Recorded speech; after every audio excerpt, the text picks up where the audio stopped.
Chapter 3. Jacob faced hard labor and cheated on wages. Jacob was the son born to Isaac. Isaac was the aforementioned son whom Abraham bore in his old age. Jacob had a twin brother called Esau. It so happened that Esau, who was awarded the birthright of an elder brother, decided to give up such an honorable right in favor of a bowl of lentils. Selling a birthright was a big blunder, for birthright in the biblical terms has to do with a position and inheritance of a double portion of paternal possessions. The firstborn son inherited the role of leadership and the judicial authority of his father. So Esau's decision to poof such a blessing was a statement of disdain. He had despised the God-ordained privilege. Subsequently, he surrendered his firstborn blessing to his younger brother. Had he done it out of a good cause, it may have had a different outcome. Instead, his decision was for a self-satiation, therefore turned out to be a foolish blunder. Not only did it cost him his blessing,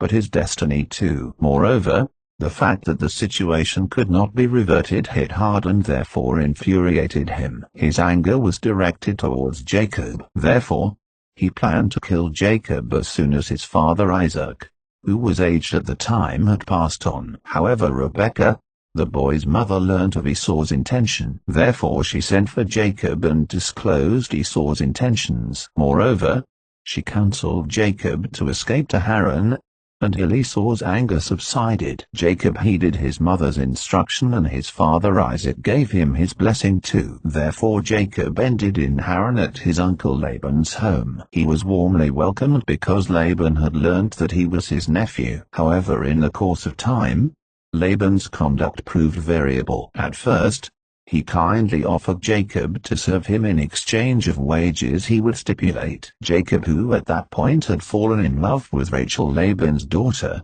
offered to serve 7 years towards a marriage dowry for Rachel. Laban reasoned, "It is better that I give her to you than that I should give her to another man. Stay with me." Genesis 29 verse 19. Thus, Jacob labored for 7 years so he could have Rachel. However, Laban breached the agreement at end of the tenure. Scripture states, "And Laban gathered together all the men of the place and made a feast. Now it came to pass in the evening that he, Laban, took Leah his daughter, Rachel's elder sister, and brought her to Jacob, and he went in with her. So it came to pass in the morning that, behold, it was Leah, and he, Jacob, said, 'What is this you have done to me? Was it not for Rachel that I served you? Why then have you deceived me?' And Laban said, 'It must not be done so in our country to give the younger before the firstborn. Fulfill a week, and we will give you this one also for the service which you will serve with me still an oath for 7 years. Genesis 29 verses 22 to 27. Phew,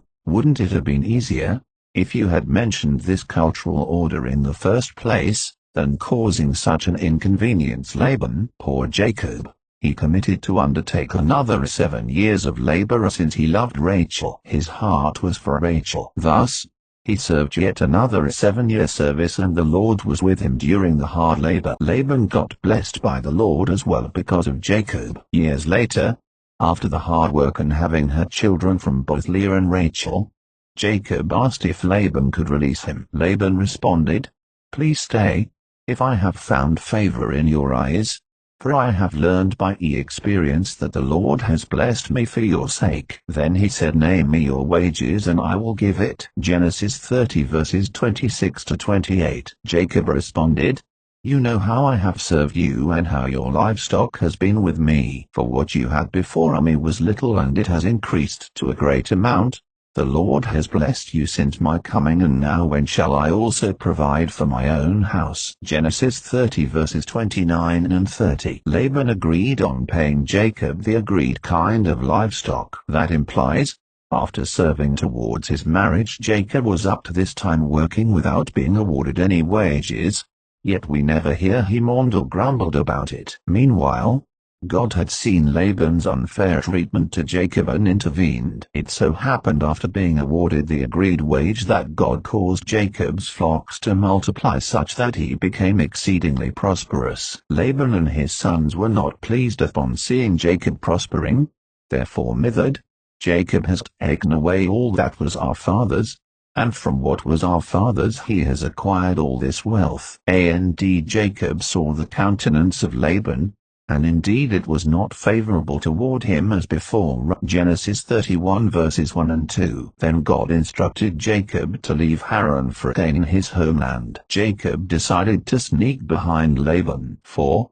he feared Laban would claim Leah and Rachel from him. Laban only discovered 3 days after Jacob's departure and decided to pursue him. I guess his intentions were bad, hence why God warned him in a dream to speak carefully to Jacob. When he caught up with Jacob, we not only gather what transpired at the scene, we are also informed of what Jacob went through during his service at Laban's. He said, I have been with you for 20 years now. Your sheep and goats have not miscarried, nor have I eaten rams from your flocks.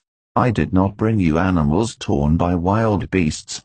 I bore the loss myself, and you demanded payment from me for whatever was stolen by day or night. This was my situation.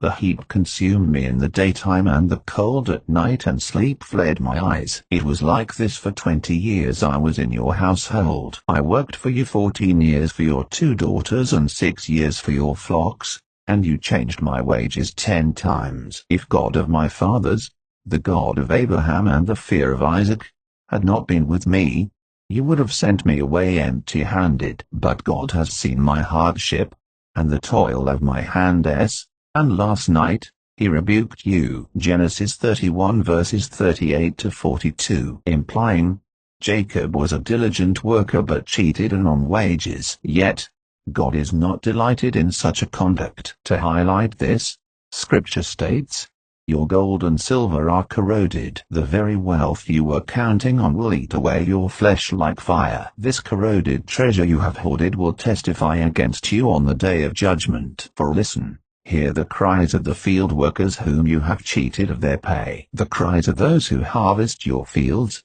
have reached the ears of the Lord of Heaven's armies. James 5 verses 3 and 4. To the employee God says, whatever you do, work at it with all your heart, as working for the Lord, not for human masters, since you know that you will receive an inheritance from the Lord as a reward. It is the Lord Christ you are serving. Colossians 3 verses 23 and 24. Therefore, for those who may be experiencing injustices in regards to wages, the way forward is to remain faithful, diligent and loyal in your work ethics, because the God of justice will ensure you are recompensed.